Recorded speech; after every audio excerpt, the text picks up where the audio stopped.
এই দেখো রান্না কমপ্লিট হয়ে গেল। কি কি রান্না করেছি, আর খিদেও পেয়ে গেছে। মনটা ভালো নেই, কিন্তু কিছু করার নেই। মনটা কেন ভালো নেই তোমাদেরকে পরে বলছি, লাস্টে বলছি মনটা কেন ভালো নেই। শুনলে তোমাদেরও মনটা খারাপ হয়ে যাবে।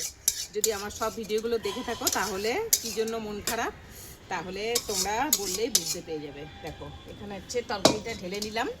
এই যে সেই ইলিশ মাছের মধ্যে ছোটো ছোটো মাছগুলো যেদিন টক বানাচ্ছিলাম না, আজকে সর্ষে বাটা দিয়ে ঝাল করেছি। বাবু ইয়ে কর।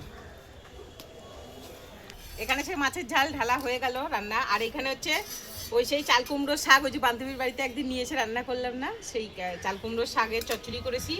আর এখানে হচ্ছে কচু বাটা। এই যে আহা হা হা হা। চলো গরম গরম ভাত নিয়ে নিই, খিদে পেয়ে গেছে। কটা বাজে কে জানে, দুটো মনে হয় বাজতে যায়। এ দেখ ভাত দেবো আর না, আমি খাবো না।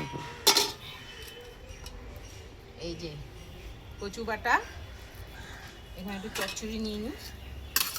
আমি খাইয়ে দিচ্ছি না, এরপর দেরি হয়ে যাবে। পেটে জায়গাই নেই, পেট হালকা রাখতে হবে। তারপরে মাছ নিচ্ছি পরে। চলো আগে এই দিয়েই খাই।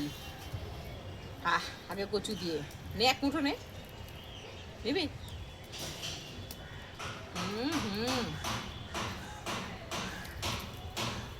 এরকম কচু বাটা হলে আহা হা হা। ও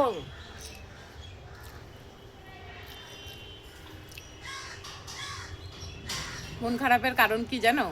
ওই যে গরুটা আসতো না লক্ষ্মী, খেতে দিতাম, ওই গরুটা কালকে রাত্রে মারা গেছে। ওই জন্য শুনে সকাল থেকে না মনটা ভালো নেই, সকাল থেকে খেতেও ইচ্ছা হচ্ছে না কিছু। তাই জন্য এই এখন ভাত রান্না করে এখন খেতে তো হবেই। তাই প্রতিদিন এখান দিয়ে যাতায়াত করবে, যতবার যাতায়াত করবে আমাদের বাড়িতে জল খাবে, আলু দেবো, রুটি দেবো, যা যা থাকবে, তরকারি খোসা। মনটা খুব খারাপ।